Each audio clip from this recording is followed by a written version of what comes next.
उत्तर प्रदेश में लगातार तीसरे चुनाव में बहुजन समाज पार्टी को वोटों के लिए तरसना पड़ा।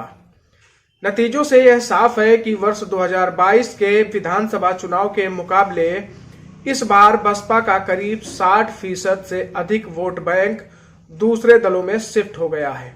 दलित वोट बैंक ने बसपा को नकार दिया है तो पार्टी मुस्लिम वोटरों का भरोसा भी नहीं जीत सकी। बसपा का उपचुनाव लड़ने का दूसरा कदम भी उसे नई दिशा नहीं दिखा सका।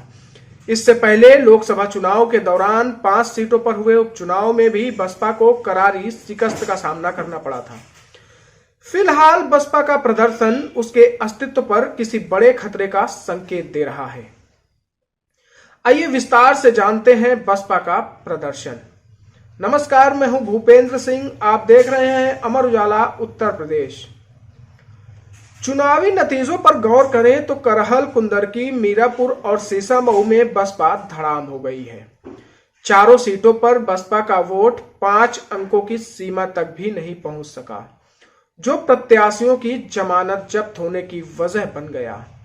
मीरापुर और कुंदरकी में तो वोटरों ने बसपा से ज्यादा आजाद समाज पार्टी, कांसीराम और ऑल इंडिया मजलिस ए इत्तेहादुल मुस्लिमीन AIM को तरजीह दी है। बसपा का सबसे अच्छा प्रदर्शन कटेहरी सीट पर रहा, जहां पार्टी प्रत्याशी अमित वर्मा ने 41,647 वोट हासिल किए। वहीं मंझवा के प्रत्याशी दीपक तिवारी उर्फ दीपू तिवारी ने 34,927 और फूलपुर के प्रत्याशी जितेंद्र कुमार सिंह ने 20,342 वोट मिले। हालांकि तीनों सीटों पर 2022 के विधानसभा चुनाव के मुकाबले कम वोट मिले हैं। गाजियाबाद में टिकट बदलने का खेल बसपा को भारी पड़ गया और उसके प्रत्याशी परमानंद गर्ग 10,736 वोट ही हासिल कर पाए। बसपा के इस खराब प्रदर्शन की वजह पार्टी के बड़े नेता हैं, जिन्होंने उपचुनाव में प्रचार करने की जहमत तक नहीं की।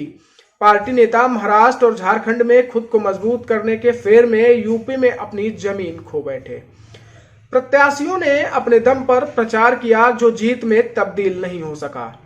बसपा सुप्रीमो की प्रत्याशियों से मुलाकात तो हुई, लेकिन उनके नाम की घोषणा पार्टी ने अंतिम समय पर की, जिससे वोटरों में उहापोह बना रहा। सोशल इंजीनियरिंग के बल पर चुनाव जीतने की उसकी कसरत किसी काम नहीं आई। टिकट वितरण में अनजान चेहरों पर दांव लगाने की कीमत पार्टी को चुकानी पड़ गई है। कभी उपचुनाव न लड़ने वाली बसपा ने इस बार सभी 9 सीटों पर अपने प्रत्याशी उतारे, लेकिन वह कुछ खास नहीं कर सके, या यूं कहें कि बसपा को उबारने में सहायक साबित नहीं हो सके तो गलत नहीं होगा। 2019 लोकसभा चुनाव के बाद से बसपा लगातार नीचे की ओर बढ़ती जा रही है। पहली बार बसपा ने उपचुनाव लड़ने का ऐलान किया, लेकिन इसमें भी कुछ खास हासिल नहीं कर सकी। सभी 9 सीटों की बात करें तो किसी में तीसरे या फिर उससे निचले पायदान पर नजर आई। 2019 के बाद से बसपा लगातार नीचे की ओर खिसकती जा रही है। वर्ष 2019 में लोकसभा चुनाव हुए, इसमें बसपा ने सपा के साथ गठबंधन किया। इस चुनाव में बसपा को 10 सीटें हासिल हुई थी। इसके बाद वर्ष 2022 में हुए विधानसभा चुनाव में बसपा ने सपा के साथ गठबंधन समाप्त कर लिया। इस चुनाव में इसका असर भी दिखा। बसपा को महज 1 सीट पर संतोष करना पड़ा, जो कि बसपा के लिए किसी बड़े झटके से कम नहीं था। इसके बाद वर्ष 2024 के आम चुनाव में भी बसपा ने अकेले लड़ने की घोषणा की। सभी 80 सीटों पर पार्टी ने अपने प्रत्याशी उतारे। मेहनत भी की गई, लेकिन ना तो आलाकमान और ना ही पार्टी प्रत्याशी जनता के मन में जगह बना पाए। नतीजे आए तो बसपा के साथ ही उसके समर्थकों के लिए भी चौंकाने वाले थे। बसपा का खाता भी नहीं खुल सका था, यानी बसपा को आम चुनाव में एक भी सीट नहीं मिली। आम चुनाव में मिली हार के बाद बसपा को यूपी में वापसी की उम्मीद थी।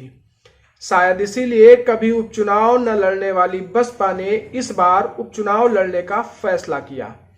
बसपा सुप्रीमो मायावती ने सभी 9 सीटों पर अकेले चुनाव लड़ने का ऐलान किया, लेकिन अब जब नतीजे आए तो बसपा को एक भी सीट नहीं मिली।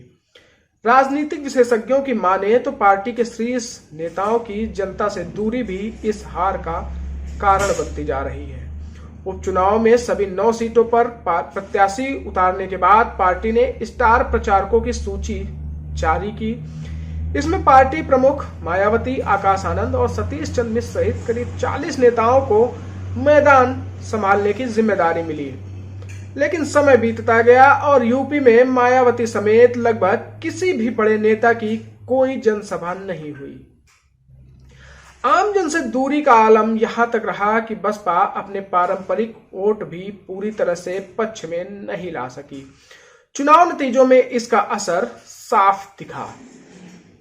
वीडियो में आपकी क्या राय है, हमें कमेंट बॉक्स में जरूर बताएं।